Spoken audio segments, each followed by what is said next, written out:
I want to quickly hit STEPN. We do have a move to earn project. This is a quick look at their light paper. Essentially, what you can do here is actually exercise and earn tokens. And while that does sound kind of too good to be true, we did see the play to earn movement here in the last year.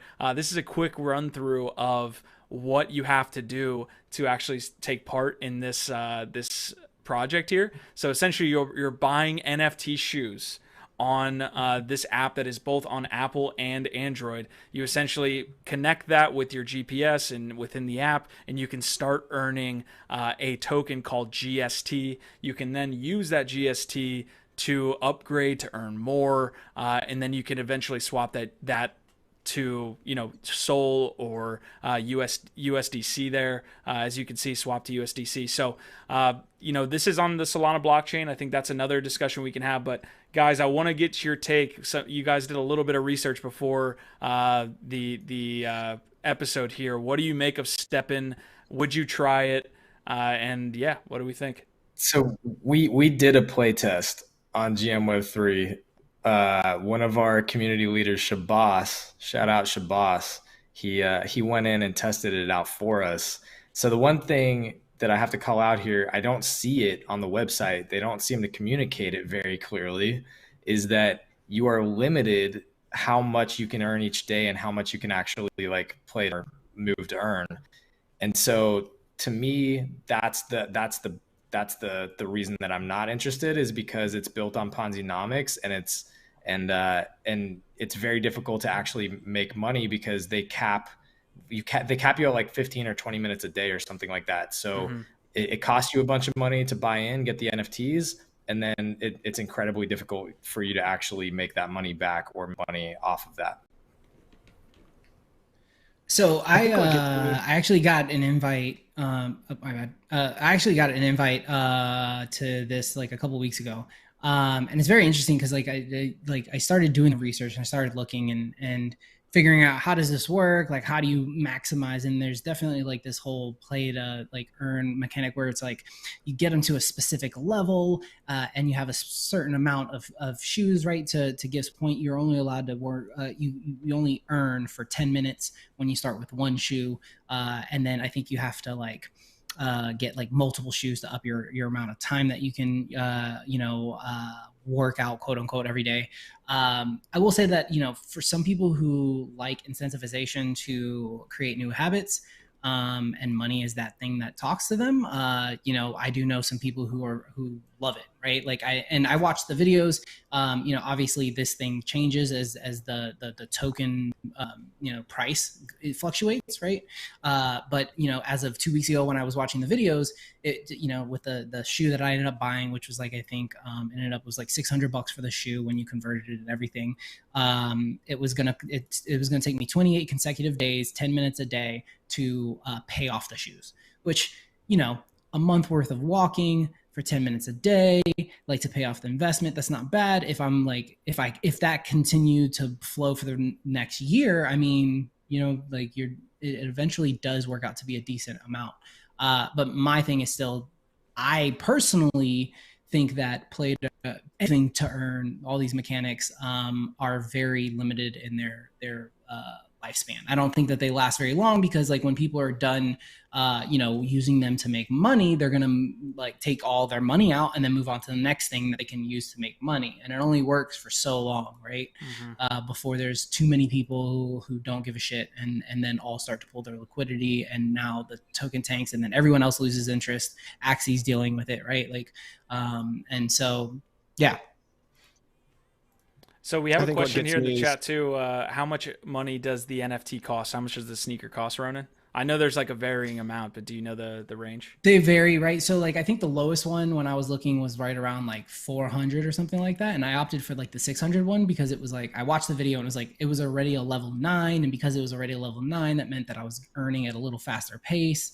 But it's interesting because like for me, like I really feel strongly that that's not like where NFTs will lie, like, broader case. I actually, I'm more of a fan of another app that most people haven't even heard of in NFT space, called Aglet. It's AGLET. And what Aglet does is it's just a collecting app. It's more like Pokemon Go for sneakerheads. and you earn sneakers. And dude, I look, when you talk about like collectibles in a way that they make sense, like this is like the type of thing that I get excited about. I actually DM them and ask them if they want to come through NFT Live, and they say yeah.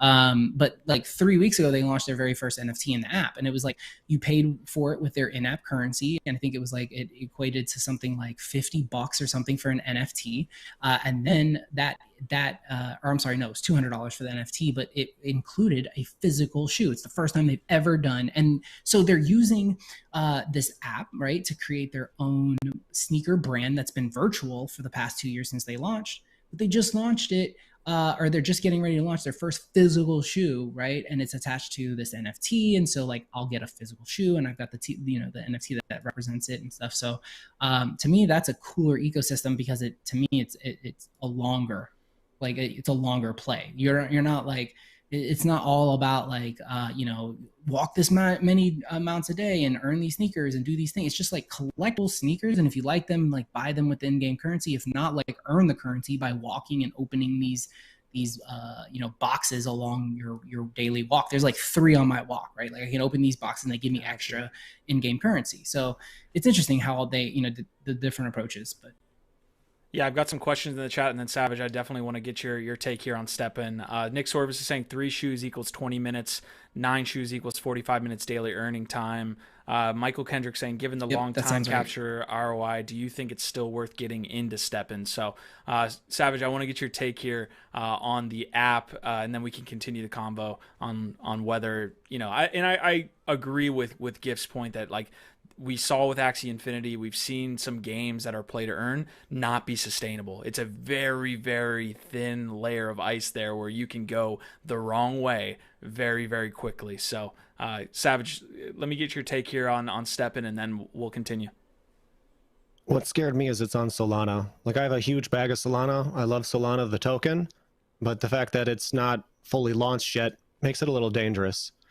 I did like what Ronan said, how they're doing the physidigital with the other one, where you're actually going to get a physical piece or like the shoe. I think that's going to blow up in the NFT market, like in this coming cycle or whatever. You're going to see a lot of NFT projects launch that are actually going to give you something with their NFT that you will get in real life. So those are the projects that I'm kind of looking out for, but on Ethereum. Gotcha. Okay. God, I had one more point, but Gift, did you have anything here, the last bit on STEPN before we? So the one part that I don't remember if my homie Shabazz figured out is if there's decay. So like in terms of the questions about should you get in, if there's a very sort of set return rate and that initial investment can continue to pay off for indefinitely or a long time, then it might definitely be worth it. Because on top of the physical gain, the sweat, you can continue to see those rewards stack. But if there's a decay in those rewards, if the shoes decay, if they stop working after a little while, like this is what happened with strong nodes, right? It's like I bought all these nodes and now they're disappearing and the coin's also crap, and so there's no way for me to ever get my initial investment out. So that's what I'd look out for is there actually like a set, like can you indefinitely keep getting those returns, or do the shoes decay somehow? Are they somehow reducing the rate that you can get those returns? And I don't know the answer to that. Gotcha. I'm going to pull up real quick the 2 tokens in this ecosystem as well here. So we have GST, that is the inflation token that you earn, and then you also have the governance token. A lot of these play to earn projects have the same dual token system. So go ahead, Ron. Yeah, and to like directly answer the point, and I guess this is kind of also to the question from Chad on the ROI.